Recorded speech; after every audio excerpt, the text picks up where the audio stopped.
Hi, my name is James Klim. This is one of my favorite things I do in my clinical theater, and that is to place brush on ceramics on a restoration to really make it come alive. Miyo 850 and Miyo Aesthetics has really been an asset to us in our clinical theaters for matching teeth into the mouth. This video is one of the first where we're going to do different types of incisal edges. One thing I like about Miyo is that you can look at a tooth next door. I often take a picture, look at the picture, and then I customize in that incisal edge so the incisal translucency and the little characteristics will blend in really well. With my hands-on classes and online classes, I'm doing a series where we do various types of incisal edges from photographs so we can learn the skill to match it in. Now, it's better to learn that skill initially on a crystallized ceramic, so you have the real shade of the ceramic, so as you paint it on, you're going to get what you see. Now, the real art and mastery is when you can take that onto a blue block, meaning that you're placing it before you crystallize. But there's that journey too as well, or you can still place it on a pre-crystallized block, and then if you need to modify it a little bit more, you're going to go ahead and modify that with 850 and use the corrective cycle and still get a masterpiece. This brush on ceramic by Jensen has been a real blessing to me in my clinical theater for aesthetics. Whether it be one tooth or multiple teeth, it is really predictable and consistent in the beauty of its outcome, particularly the glaze. The glaze is what I like best about this system. So this video is going to be a subtle incisal edge modification using low value, high values to blend it on to make it look really subtle. In my hands-on classes, I always demonstrate this subtle application first so we can master it and make it look natural. Then we can amplify that same process with more exaggerated edges, which you find in mouth like this one, and really make it look natural. So with this brush on ceramic, we have a lot of tools, and this video is going to provide that subtle effect technique to really make a emax restoration look great with Miyo 850. Let's go ahead and get started with the process.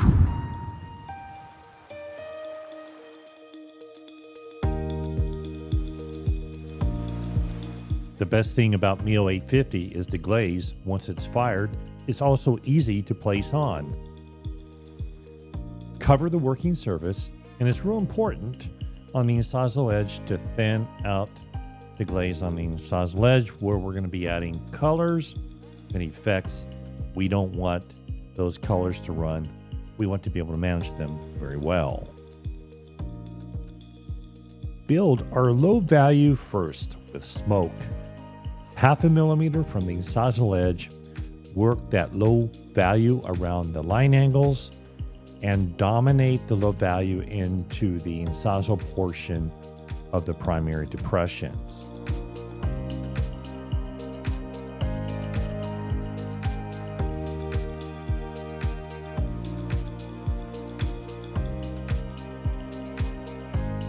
The next step is to add low value storm, which is more of a magenta. It will pop the illusion of more translucency. We're going to place that incisal to the primary depressions. This will start to create that incisal mamelon effect by separating out the higher value of the ceramic between the lower value stroking and striating of the lower value effect into the primary depressions and around the line angles.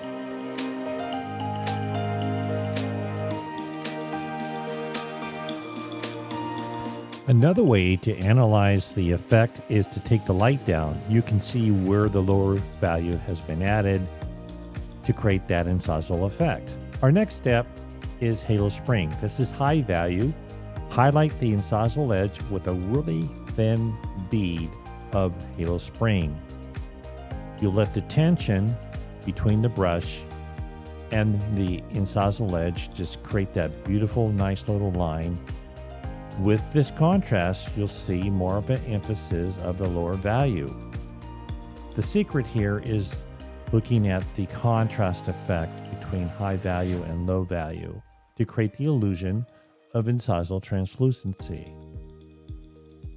Using a mix of 60% lumen and 40% snow, we can add subtle incisal effects by placing them and then taking the brush and floating them where you want to add effects. This is where I'll have a photograph in my hand, looking at it closely, and then reproducing that effect that we need to blend this into the incisal edge of the adjacent teeth when we're doing a selective amount of ceramics in a smile case.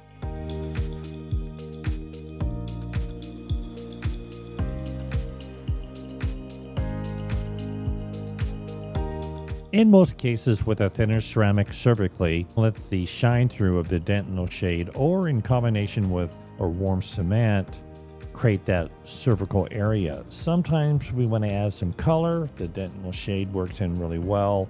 We'll feather that color into that cervical area around the margin to create a very subtle effect and warmer effect when we need it.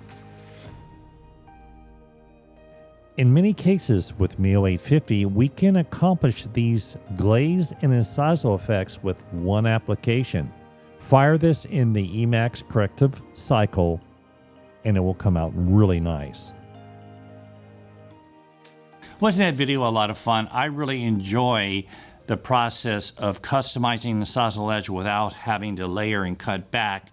These brush on ceramics by Jensen have made a huge difference. The Miyo 850 is definitely made for emax.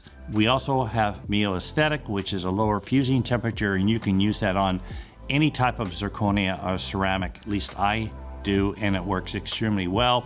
It works better in the CS6. Also, I can cut down my firing speed because of the enhanced drying cycle and make it a more efficient turnaround if I'm doing these restorations in the same day. Also in the CS6, you can use Miyo 850 on the super speed firing cycle. Jensen has done their research on that and it's not a problem at all. So it's good to know that if you're thinking of getting another furnace. If you have any comments or questions, post them below and keep a lookout for some other videos applying these same techniques with more amplified incisal characteristics to really make it zip in the mouth. Thanks for watching, and I'll see you in the next video. Bye now.